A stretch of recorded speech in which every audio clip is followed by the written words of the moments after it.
Hello friends, आज আপোনালোকৰ ওচৰলৈ লৈ আহিছোঁ জলফাই আচাৰ। মই প্ৰথম বনাইছোঁ কিন্তু খাবলৈ বিৰাট টেষ্টি হৈছে। আপোনালোকেও ট্ৰাই কৰিব পাৰে। প্ৰথমে জলফাইখিনি ভালকৈ সিজাই ল'ব। তাৰপিছত সৰু সৰুকৈ টুকুৰা কৰি তাতে নিমখ হালধি সানি 2 দিন বা 3 দিন ৰ'দত দিব। তাৰপিছত সেয়া মই দিয়া হ'ল বাৰু, ভিডিঅ' কৰা নাই হোৱা। তাৰপিছত কেৰাহীত অলপ সৰহকৈ তেল দিব, যাতে তেলখিনি ভালকৈ গৰম হয়, ধোঁৱা ওলাই যোৱাকৈ। কুহুমীয়া হোৱাত জলফাইখিনি দি দিব। এয়া গোটা মছলা আছিলে। মছলাত আছিল কালজিৰা, জিৰা, আজৱাইন, ধনিয়া, সৰিয়হ, তেজপাত আৰু শুকান জলকীয়া। আৰু মই তাত নিমখো দিছিলোঁ, কাৰণ টেঙাত অলপ নিমখটো লাগে। প্ৰথমে মছলাখিনি অকণমান কেৰাহীত অকণ গৰম হোৱাৰ পিছত ঠাণ্ডা হ'লে মিক্সিত মাৰিব।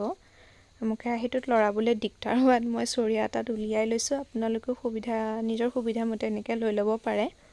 মই অলপ ৰেড চিলি পাউডাৰ দি দিছোঁ, যাতে কালাৰটো ধুনীয়া হয়, ৰঙা হয়। ৰঙা হৈ থাকিলে ভালো লাগে দিয়কচোন। অলপ সৰহকৈ দিছোঁ, মই অলপ জ্বলা খাওঁ। তাৰপিছত এতিয়া মই গোটেই আচাৰখিনি ভালকৈ লৰাই আছোঁ, যাতে মছলাখিনি ভালকৈ জলফাইখিনি গাত লাগি যায়। সেয়া মই লৰাই আছোঁ, অলপ সময় লৰাব লাগিব। মোৰ অলপ ভিডিঅ'টো লৰি আছে, কৰিবলৈ মোৰ অলপ দিগদাৰ হৈছে। এখন হাতেদি মই লৰাই আছোঁ, এখন হাতেদি মোবাইলটো ধৰি আছোঁ, কাৰণ মানুহজন নাই মোক ভিডিঅ'টো কৰি দিবলৈ। কিন্তু কালাৰটো বহুত ধুনীয়া হৈছে। মই ফটো এখন মাৰি থৈছোঁ, চাওকচোন।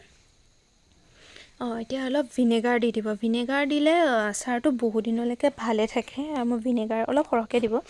মই ভিনেগাৰ দিছোঁ। ভিনেগাৰ দিয়াৰ পিছত অলপ সময় লৰালোঁ। মই ভিনেগাৰ দিয়াৰ পিছত মই 2 দিন ৰ'দত দিছিলোঁ। মই আপোনালোকক কৈ দিছোঁ, ভিডিঅ' কৰা হোৱা নাই। ভিনেগাৰ দিলে টেঙা হয় কাৰণে মই 6টামান ভোট জলকীয়া আকৌ কাটি দিছোঁ, কেঁচাকৈ কাটি দিছোঁ। অলপ লৰাইছোঁ, কাৰণ কিয় তেতিয়াহে ভোট জলকীয়াখিনি ভালকৈ মিক্স হৈ যাব। এতিয়া মই লৰাই আছোঁ ভালকৈ। ভোট জলকীয়াখিনি দিয়াৰ পিছত আজি মই টেমাত ভৰাম আৰু আচাৰখিনি।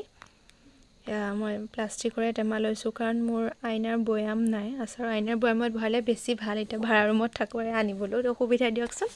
সেইকাৰণে মই প্লাষ্টিকৰ টেমাতে কামটো চলাম আৰু। ভালকৈ টেমা দুটা মুচি ল'ব শুকানকৈ। পানী যাতে নাথাকে তেনেকৈ মই মুচি লৈছোঁ। আপোনালোকেও তেনেকৈ ল'ব, যিয়ে নলওক মুচি ল'ব ভালকৈ। চাওকচোন, ইমান ধুনীয়া হৈছে কালাৰটো, আৰু খাবলৈও বিৰাট ভাল হৈছে। আপোনালোকে আচাৰ কেনেকৈ বনায় মোক কমেণ্টত জনাবচোন।